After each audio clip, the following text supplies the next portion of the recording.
People even now sort of ask me, I don't really know what a producer does, and I can't always explain that to them very easily.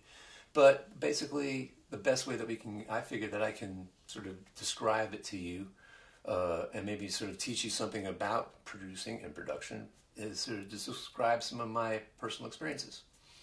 Uh, Getting produced and being the producer. Because I've had this opportunity to make a major label records with major label producers, and to also produce artists on my own. So I guess by doing it, I learned how to do it, because one of the things about being a producer is there's no school you go to be a producer. You just sort of, all of a sudden, basically someone says, hey, would you produce my record? And you go, sure.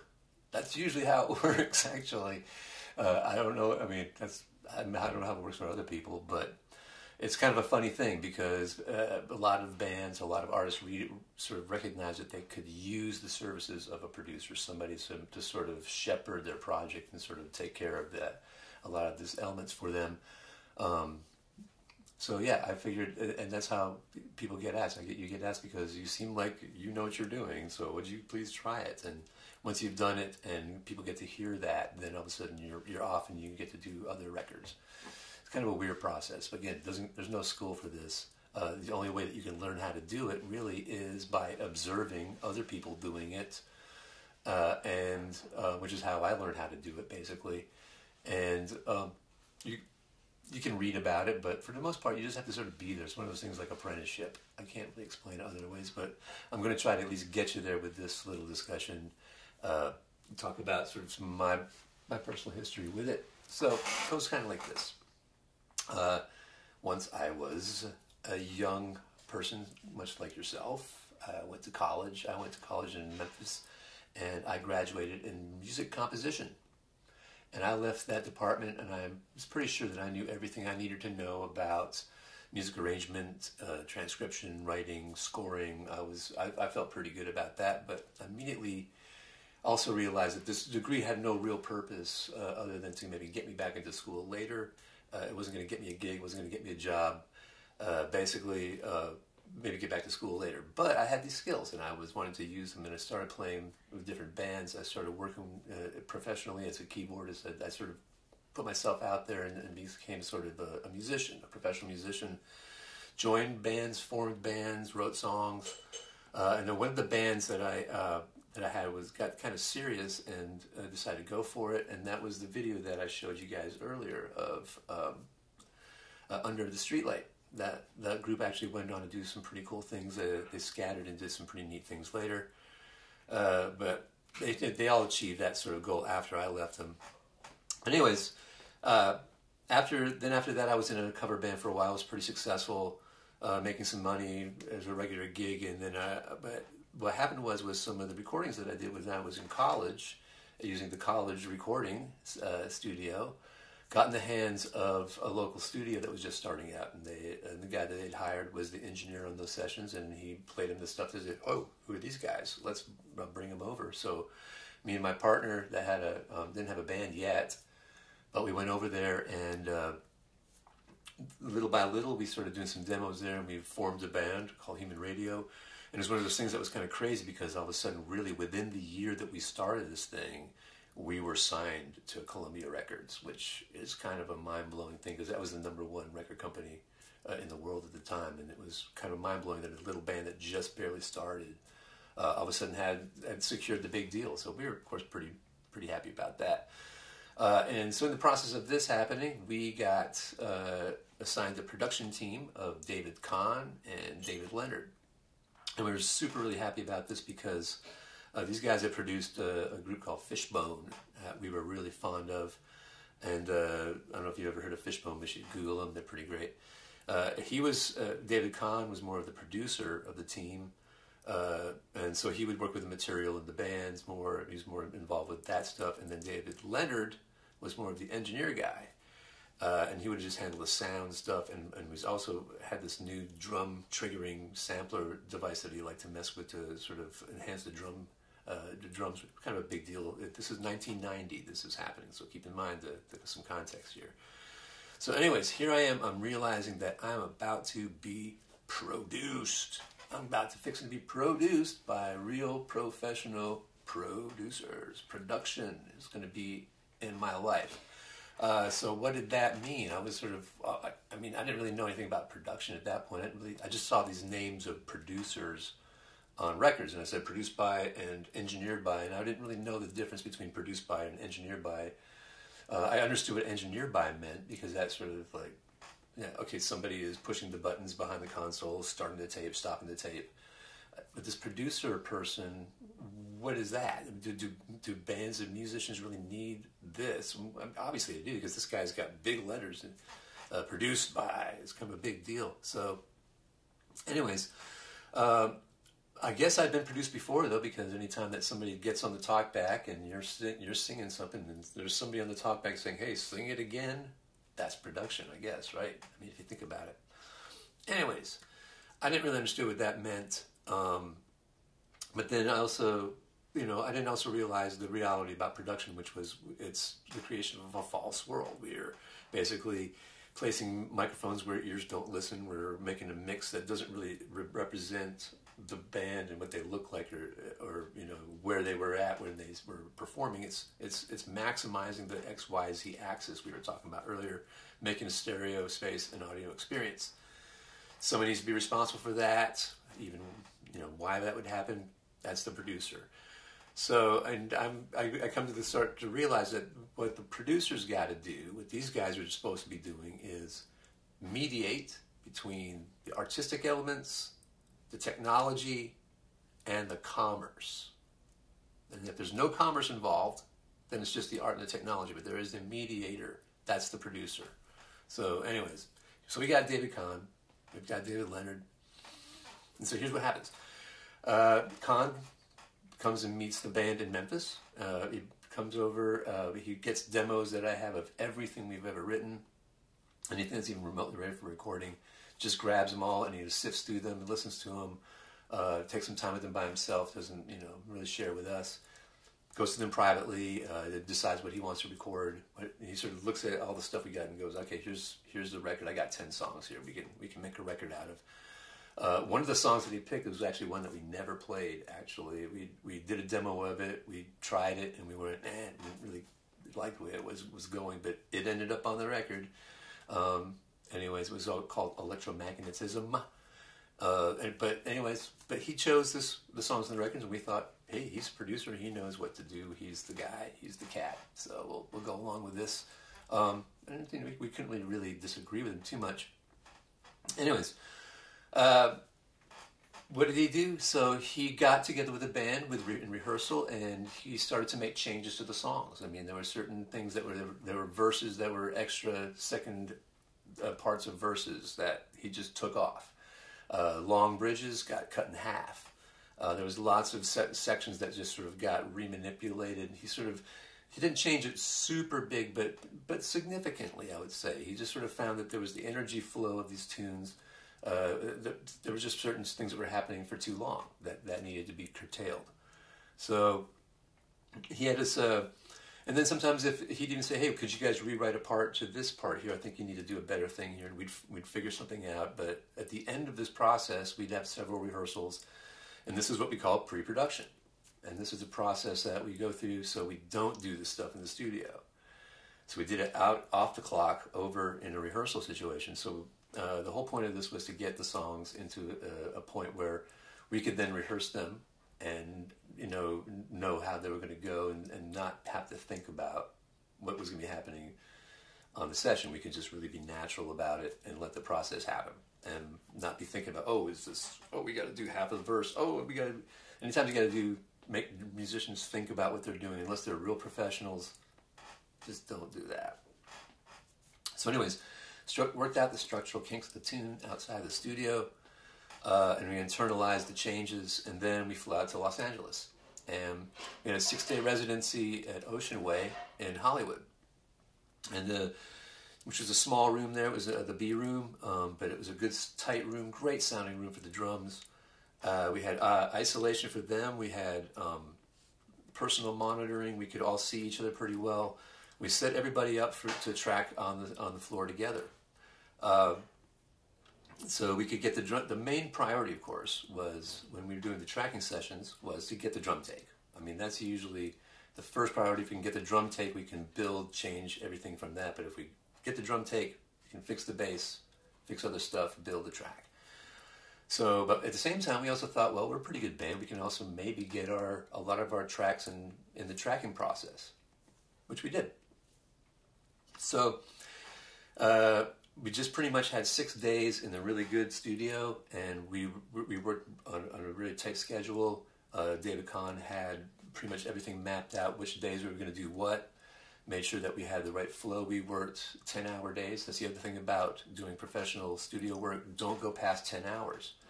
Anything past that is counterproductive. So, so there were some things that we were learning about production, because we would just stayed there all night, all day, and drank coffee and didn't care. But we kept to a schedule, 10 hours a day. We got everything done. Also, we made click tracks ahead of the session, so that and one of the things that we did with these click tracks is we on some of the tunes we sped them up for the chorus by 2 beat points. So the natural tendency for a lot of choruses to speed up a little bit. We sort of made that happen with the click track, and then we pulled it back on the verses. And this sort of helped us sort of keep. We did want to do a lot of stuff and sort of keep it locked down. But that also we also wanted them to breathe a little bit and just get faster on the choruses. And I thought that was a pretty good idea. Anyways, some of the tunes we also did start from programming. We did a programmed drum track and then had the drummer play on top of that, which was something he never liked to do. Can't say I blame him. But that was production. That's what the producers thought, I need that sound for this tune.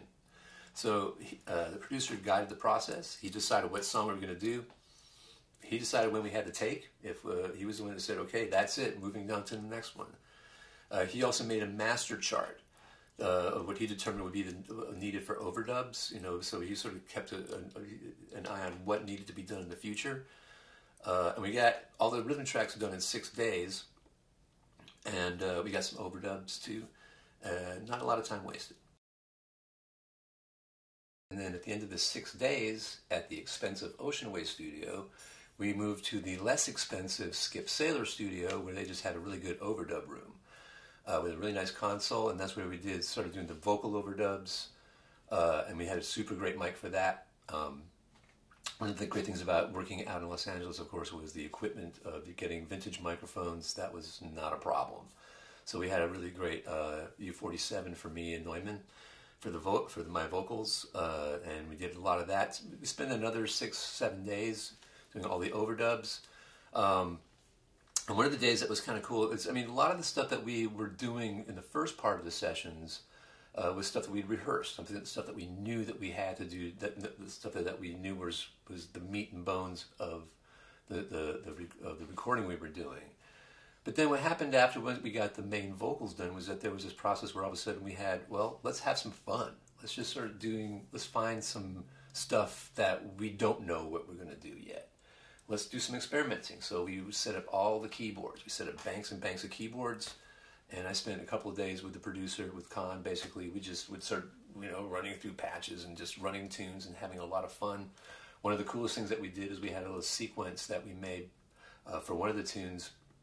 It was an ostinato sort of cello part that we were going to have underneath the violin, and we were spinning the dial, and we found, and it landed on an acoustic bass and went boom, boom, boom, boom, boom, boom, boom, and all of a sudden the track just went whoa, just kind of went sort of a pump and thump, and we were like, whoa. You got to make time for that, and I think a great producer will always have some time involved with the production, and I didn't really know that was going to happen. I just was thinking, wow, this is a lot of fun. Making records is fun. It should be fun. So there has to be an element of discovery, I think, in the process of recording, even if you know exactly what it's going to be. If you're producing something, there needs to be a built-in certain amount of, wow, I didn't expect that. That's awesome. There should always be some of that in recording, I think, and I would encourage that. But anyways, we had some of that. Well, we finished the record. We did some more recording back in Memphis, but we got the record done under budget and in good time, and I thought we did a good quality job. All of us were on our best behavior. And then when it was when it was all recorded, we got a little time off, and then the violinist and I went out to L.A., and they mixed the record. And what they would do is they would do a mix a day. And then at the end of the day, they'd have us come in at about 8 p.m., maybe sometimes a little bit earlier, and we would hear the mix near to completion, and we would be able to have, to say something about it. And we'd be able to comment and say, wow, I don't like that thing there, or I love that, or we had our opportunity to say what we needed to say about the music before it was a completed mix, So there was not going to be this later thing where it was going to be, after it was mixed, we would hear it later and go, whoa, we don't like that. And they go, well, that's tough, man. That's your mix.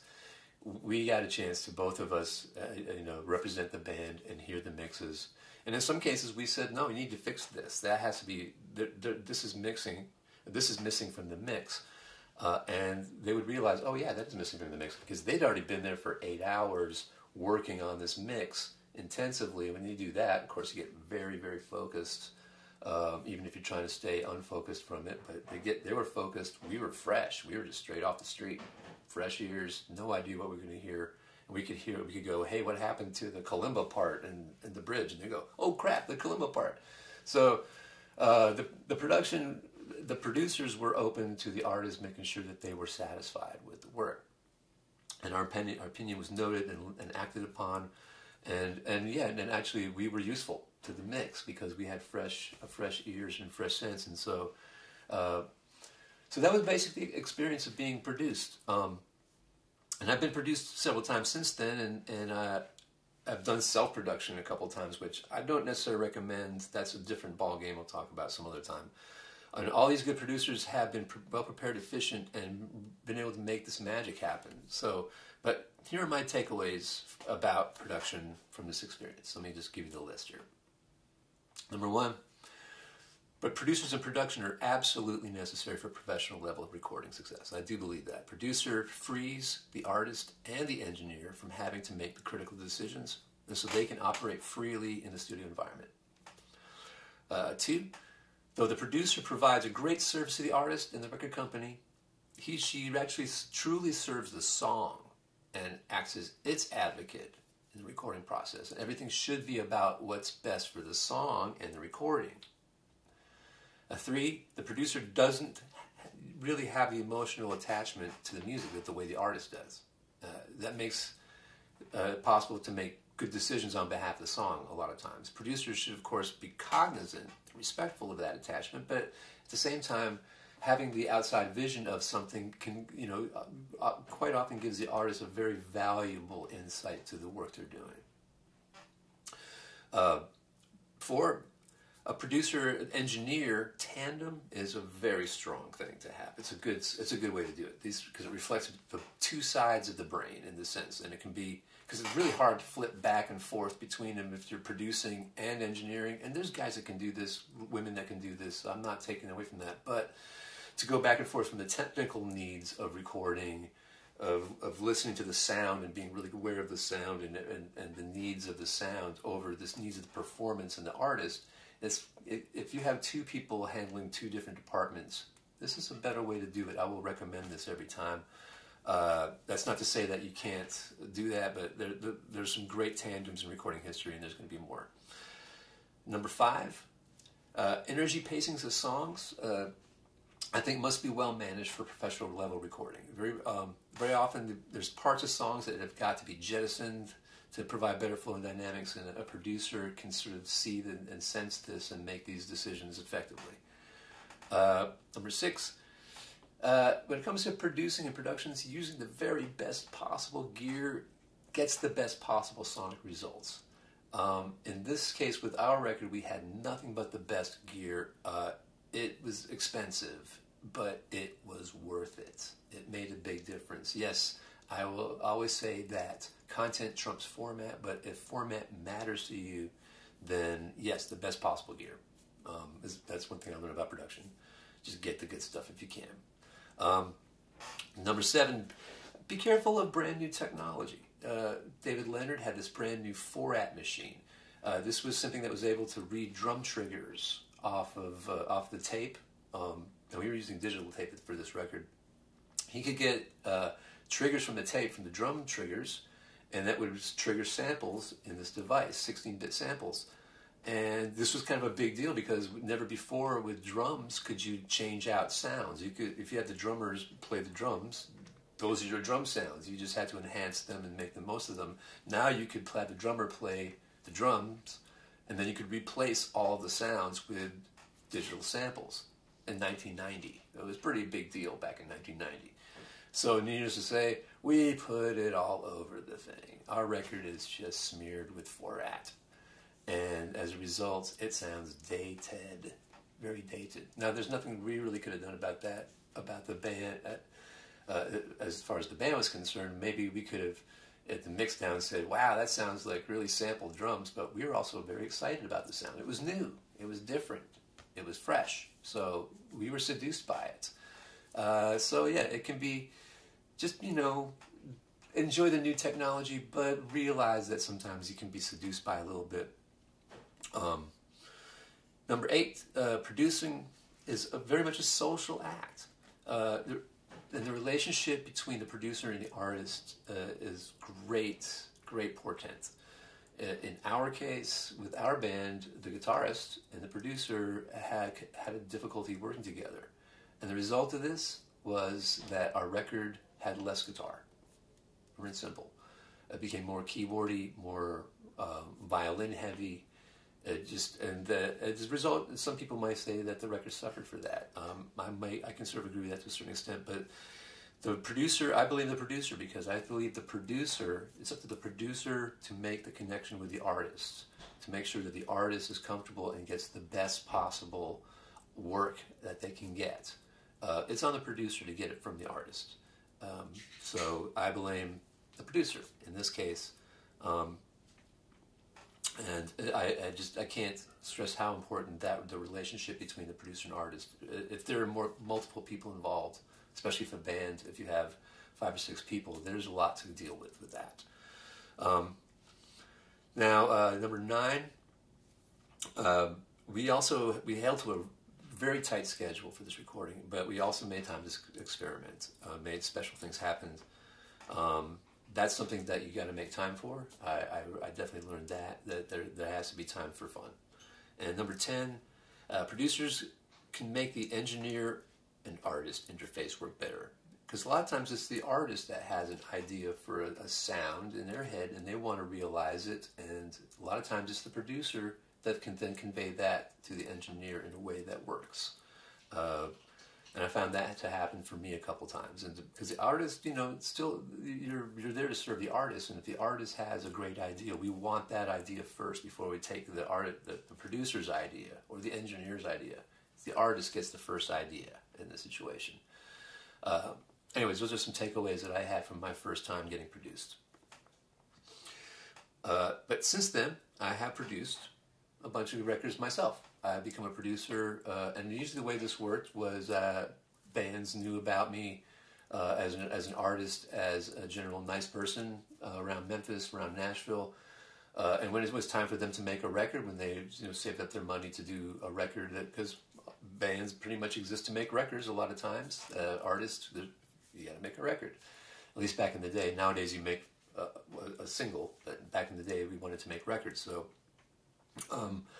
the word would sort of get out that I was a reasonable person and my price was decent. I knew all the good studios in town. I knew how to get things done.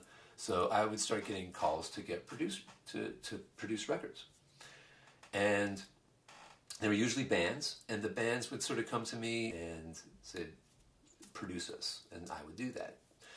So what did I do what was my process for being a producer, I guess, is because I've sort of developed, I took a lot of what David Kahn did, and I sort of developed it myself, developed something myself. So here's the process that I have for you if I'm a producer. And if you're going to be a producer for a band or something, if you're going to produce something, or an artist, I recommend this sort of list of things to go through. I mean, this is just basically my process. So number 1, see the band or artist perform in person if possible. That's always best, but on YouTube or some way, just get a video. You can just learn a lot about what your artist is about just by seeing what they do when they perform. How do they play? How are they good at playing? Can they do, what can they do? Can they sing live? Is there any pitch issues that happens when you just sort of have them sing extemporaneously like this on YouTube or something? Can they hold it? You find out if there's a band, you can sort of check out a lot of the dynamics of the group, sort of see who the alpha beta people are in the group. You can you can just learn a lot about a band by just watching them and hearing them play. Two, meet the band, have dinner with them, and basically what I would do is I would talk a little bit about me. I would sort of talk just a little bit about what I do and some of the things I've done, but I talk a lot about them, a lot about their music, and I'd really sort of clue in on things that I'd picked up on certain tunes, and I just wanted to make sure that they know that I pay attention to details, that I really listened and I cared about the music, and I really want to get their trust. I want their goodwill. I want them to know that I'm their partner in this. I don't like the idea of a producer being sort of, autocratic in any way. You don't want that sort of relationship. It's more of a partnership. It's more of, hey, I'm here to sort of be your eyes and ears outside of the band to make sure you make your great record. That's me as a producer. That's what I got to do. So you really want to make a relationship happen early before you even hit the studio. Just make that connection as much as you can. Then three, you need to get as much material as you possibly can from them, of course, just like David Kahn did from us. Song fragments, even unfinished work. If you can get the main songwriters to even just get with you in a room with a recorder and record them playing some of the songs if they're that inclined to do that. Get all the stuff you can get. You want to hear it and sort of imagine the possibilities of these tunes. Sort of hear the strong stuff. Hear what might need to be sort of fixed or even altered in any way. Sort out the material. So you want to really have an understanding of what the material is, and figure it out. Figure out what's going to get recorded, and figure out if you need more songs. Sometimes you need to go back to your artist and say, I need 2 or 3 more songs. Sometimes you need to find a cover you can add to the mix, which means, of course, then you got to worry about clearance and all that stuff. Not a big deal. It's possible, but let's not talk about that stuff yet. Okay, 4, talking about pre-production, just like I did with David Kahn. We got you get together with your artist, or if it's a band, then you get with the band and any changes that are going to be made, you work them out, you teach them to the band, you make sure that they can rehearse it and internalize it. So this is stuff you don't want to be doing in the studio. So you pre-produce. You go through and make sure that they know how the tunes are going to go, and if there's any changes, they can rehearse it. If there's something that's different than the way they've been doing it forever, or if it's an old tune and you just chopped out half the bridge, you need to get them to rehearse that. So anyways, you do that. Then, I guess I'm on 5 here. I don't have numbers on these, actually. Anyways, next, I as a producer, I'm the one that arranges the studio time. I go to the studio owners and I say, hey, I need 5, 6, 7 days or 2 weeks or whatever it is I'm going to need for this act. I work out the price. I work out a good deal for them. I'm usually going to want to get a second engineer. I want to get a house engineer, because if I bring in an engineer from the outside, because I usually do, I usually would bring in a guy that I like to use, a guy named Kevin Houston. I'd hire him, or there's some other folks that I like to bring in. Some of the studios had house guys that I really liked a lot. But I would arrange and to make sure that I had the engineer that I wanted in the rooms that I wanted. I would work out that, because obviously the band would have a budget and would say, here's the money, here's how much we have, work it out. And then if there's any equipment that we would know we would need, like for instance, sometimes I knew that we would need certain microphones that certain studios didn't have. You would always want to make sure, if you're the producer on a project, to look at the studio and look at their mic locker. What's available? What's going to be available to you on the session date is also important, because sometimes studios that have multiple rooms, they may be using that microphone in a different room. So you have to make sure all that stuff is worked out in advance with the studio, as far as equipment rental, making sure that the stuff that you are bargaining for is going to be present. Next I have, then was the day of recording, the first day of recording. As a producer, I arrive at the same time as the engineer, and we talk out what's going to happen with this recording. What my vision for it is. I mean, I've already thought about this as far as how I want to record certain instruments. You know, how many microphones we're going to put on the drum kits. Do I want a 4-mic drum kit? Do I want mics on the bottoms of the tom heads and on the tops? What do I want to do? I get to say in this stuff, and I work it out with the engineer. I mean, the engineer usually also, if you have an engineer that you know that they just do it the way you like it, you just say, do your thing, and they'll do it. A lot of times if you just tell the engineer that you like, hey, this is the kind of band we're going to be recording today. This is the kind of things I want. They're going to know what to do. So they'll take care of it for you. If you have a good engineer, make sure you have a good engineer. So what I also decide on is sample rate, bit rate. I present any templates to the engineer to use. If I've got a click track template in Pro Tools or whatever, anything like that. If I've got anything worked out in advance, I bring it to the engineer. I already know what tempos are. That's one thing that the producer always needs to know after pre-production, especially, is exact tempos of all the songs that are going to be recorded. I let the engineer be concerned with sound. I get concerned with now making a comfortable environment for the tracking session. I want to make sure that everybody has a great space to be in, that their monitor boxes are working. I make sure that the comfort factor for recording is there. I don't want to be fighting anything. The producer removes obstacles from the creation of the recording. That's the number one job that a producer does, in my opinion. So I get there early, I do all this, I make sure everything's working properly, I work in tandem with the engineer to get everything set up. When people get up and recording, I create the recording schedule as the producer. And I recreate this sort of schedule based on the tempos of the songs a lot of times. I don't want to do a bunch of really fast tunes for the band in a row. I'm going to want to sort of go fast, slow, fast. I'm going to want to probably end the evening with something slower. I want to take advantage of the energy or lack of energy of the people in the session. So I'm going to plan out my time for which songs we're going to record on which, at what times and which as best I can.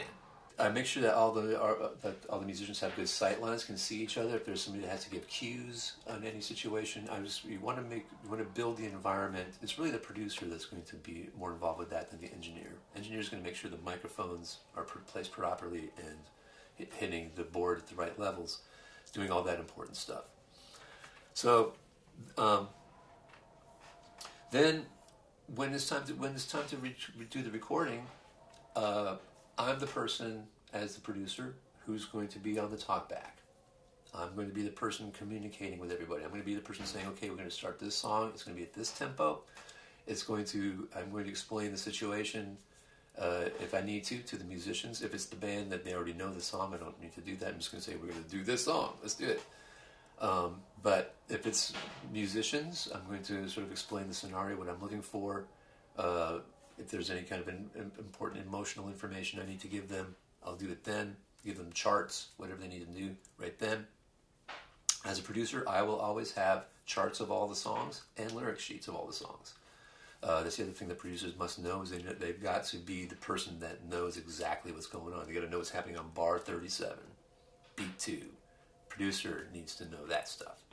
So I will have all that stuff there when it's over. You don't just sit there and make them wait. You don't just sit there and talk in there with you and the engineer, and there's people on the floor, and they just finished a take, and they're going, was that any good? Was it okay? I don't know, was it any good? They're just talking in there. I don't know what the hell. Don't be that person. I'm the producer. The producer gets right on there and says, hey, give me a minute. I need to talk something over with this guy real quick, but that was a great take. We're going to get right back to you. Give me 5 seconds. Blah, blah, blah, blah. Then you do your blah, blah. So anyways, the producer it's a social situation. You are in the communication business. Don't leave people on the floor hanging.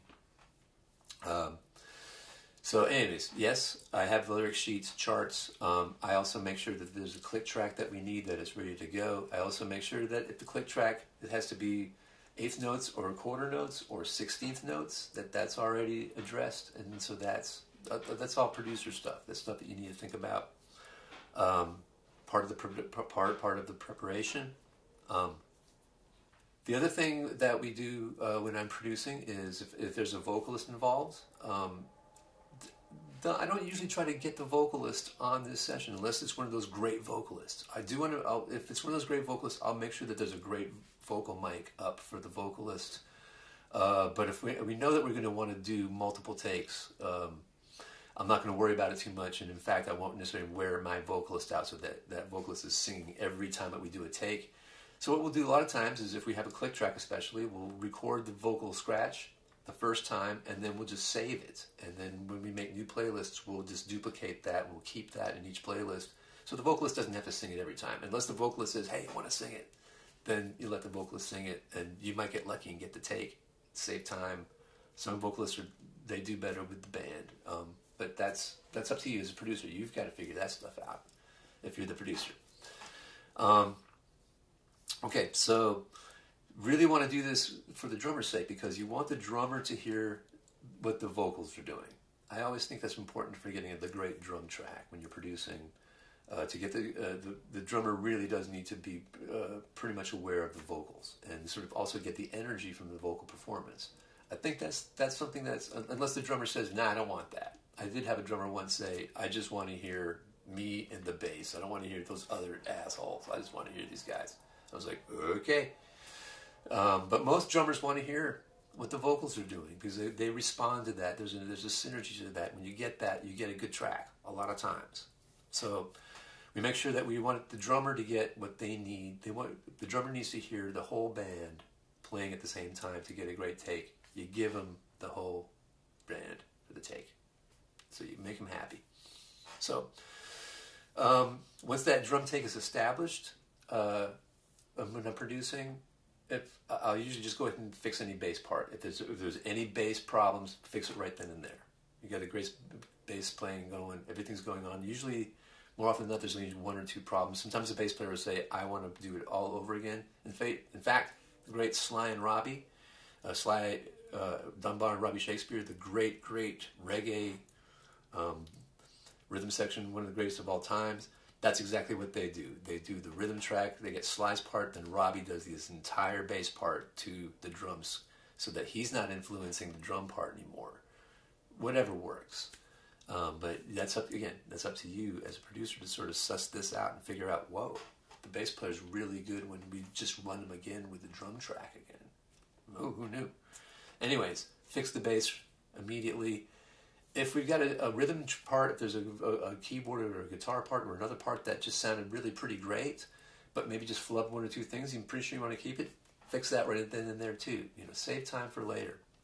Get as much done during tracking as possible. It's always good. It's good for the morale of the band too, or the act.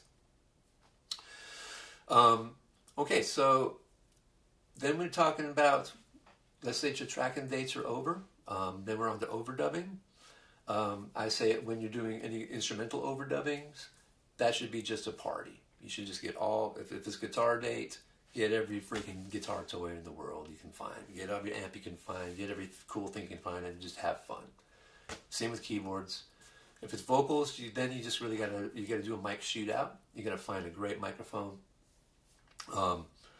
That's the right microphone for your artist. You don't always have the best of choices, but you have to pick the best choice that's available to you, and make sure that you. Then it's time to do the vocals. I mean, vocals. It's really important for the producer to have a good rapport with the vocalist, so that the producer can say things to the vocalist that they need to hear, like you're flat, you're sharp, you're behind the beat. So that's important for there to be a really good sort of trust and I'm not necessarily so much a friendship, but just a good trust and a good rapport that you want between the vocalist and the producer. So what I recommend as a producer is once you've shot out the microphone, then let your vocalist warm up, record them warm up, let them run through the track, and sort of sing it as full as they can. They'll be probably doing some adjustment with the monitors. You're probably doing some adjustment with levels. You'll be sort of needing to get things sort of working, but still record it, because sometimes you get it right there. You get it, and you just need to record it. Once that's done, then I say record your vocalists at least 3 times, once after the other. Just let them get relaxed, sing it. Don't say too much about it. Sometimes if they're getting one thing consistently wrong each time, like the same spot in the same part of the chorus, maybe before the second take you say, hey, just watch out for that one little section. Don't make your singer think too much either. You want your singer to be just singing and to be natural. If you want them to think, make them think of one thing, only one thing. No more than that. Don't give them a list of things. Hey, you were flat on this note. You got to do sharp. You got to do this on this note. Okay, go. You can kind of do that with some pros, but then pros don't usually need to do that. They usually nail it. So be kind to your vocalist no matter what. So the one thing I do in this whole process, though, and I did from the beginning of the production process, was I kept a chart. I kept a chart of everything that I knew I needed for each song, so I didn't leave anything out. So when it came down to mix time, I go, oh crap, I forgot the tambourine on the second song. Oh my God, I got to have that tambourine. It's too late. That tambourine, I sold it. No, you don't want to make those kind of mistakes. So keep a chart and sort of make sure that you keep on track. And I don't usually let the band see this chart unless we're really close to the end, and I want them to see the chart and go, we're getting really close to the end. I don't want them to see that chart when there's a lot of stuff yet to go, because I don't want them thinking about that stuff. I want them just to be happy about recording. Making records is fun. Making recordings should always be an enjoyable thing to do, and you as the producer need to keep that in mind, and don't make it miserable for anybody, even if things are going sideways. In fact, if things are going sideways and you're the producer, stop the session and send everybody home, or just get some food. It's usually, you're not going to get anything when everybody's in a certain kind of state. You need to know as a producer, you need to read the room. You need to sort of feel it, what's happening, feel the energy flow of the people that are involved with the recording, and make sure that you use the best you can with of their efforts when they're doing it. So anyways, we fill up that chart.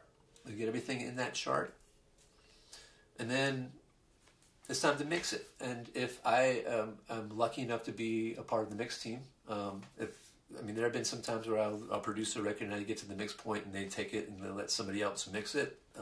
I try not to take that too personally, but I understand sometimes you want it. It's also good to get it out of the producer's hands sometimes and into somebody else's fresh sort of headspace, and that's not always a bad thing to do. It gets sort of mutated away from what I would have done necessarily as a producer, but a lot of times I've been happy with the results, so I don't complain about that too much. But a lot of times, most of the time, I get to be part of the mix team with the engineer, and so the engineer and I get together. We discuss the sonic elements we want to do, and by this point, he knows pretty much what we want to do with this mix. Anything that I'm thinking that I haven't told him yet, I'll tell him then, or her then. And then I let the engineer get the fundamental sounds together, doing the basic part of the mix. And then as a producer, I usually come in every 20 minutes and monitor the progress and try to keep fresh. I try to be the fresh ears person, let him be the focus person, the trees person. I'm the forest person. I'm in the helicopter with the megaphone going, hey, to the left. So you want this kind of a perspective. It's good to have any kind of subjectivity is the most important thing you have when you're mixing, when you're producing. If you can maintain it, that's why so many great producers have ADHD. It's weird. That's one of the things you'll find. A lot of producers, engineers that are successful are self-confessed ADHD people. Who knew? Anyways, that's how I kind of like to do it when we're mixing, but I'll stay in as long as I have to with any situation, but we guide the process and we mix as quickly as we can, to be honest with you. We don't want to spend a lot of time ruminating. We just try to get it to a really great point and print it. Also, I make sure that, like I had for me, that I have a band member present before we print the mixes, so they can sign off on it. The artist should, at this point, unless they've given you full trust, full carte blanche, the artist should be shot a mix. If they're not on the premises, they should be sent a mix to listen to at home. and the process should stop until they respond to it. That's an important thing because, again, the artist doesn't. You don't want this scenario where the artist comes back later and goes, "I would not have okayed that." You've got to make sure as a producer that your artist is copacetic. So we do that. Then it's time to do the mixes. I'm going to do a vocals up mix, a vocals down mix by about 1, maybe 1.5 to 2 dBs. Vocals up, vocals down, bass up, bass down. I just do it. A lot of times I'll do the regular mix first, but then I'll do those four variations. Then I'll do an instrumental, which would have no vocals on it if there's no vocals, and I'll do a TV mix, which would be everything but the lead vocals. That was just the standard way of doing things back then. I still do it that way because I find some of these tracks come in real handy later, especially the instrumental ones. And then if we're going to print any stems, we'll do stems. I mean, if that's something that you feel strongly about. A lot of people do stems. At this point, I'm not a big stem person with a lot of those records. I didn't, back then when I was making those kind of records, we didn't really do a lot of stems, but that's kind of a prevalent thing these days. So a lot of times maybe we'll just skip all those vocals up and downs and just print the stems and make those later from the stems as needed. But that's really up to you. That's sort of your process, your workflow. Then I'm the producer. My job's not done yet. I hire the mastering engineer, and if I can be, I try to be present for the session. I don't send it off to Lander. Back in the day, there was no Lander. I would basically go to the. I had a couple of guys that I liked that were referred to me that I liked their work, and I would go there. And it usually cost between $1,000 and $2,000 for the job. And the mastering guy I'd sit there and I would listen to the process, and I'd have some say in that. But for the most part, I would just be quiet and listen and just be amazed at how over the process, my mix that I really believed in, thought sounded pretty darn good, all of a sudden doesn't sound good in comparison to what he's doing to it. Just doing mastering, doing very subtle compression and EQ work. It's kind of mind-blowing. There's a magic thing to it. But I'm present for that. I sign off on that. I don't want to say to my client, hey, when they come back and say, I don't like the mastering, I can't say to them, well, that's just what the guy did. I had nothing to do with it. You're the responsible person when you're the producer. The producer is responsible in a way that the engineer will never be responsible. Whenever I did make a production for a major label, I did get to do a couple of major labels recordings, Sony Japan.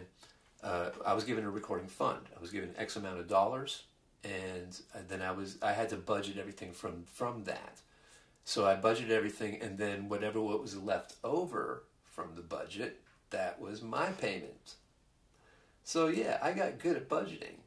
I got real good at budgeting because I realized, hey, that's how I get paid.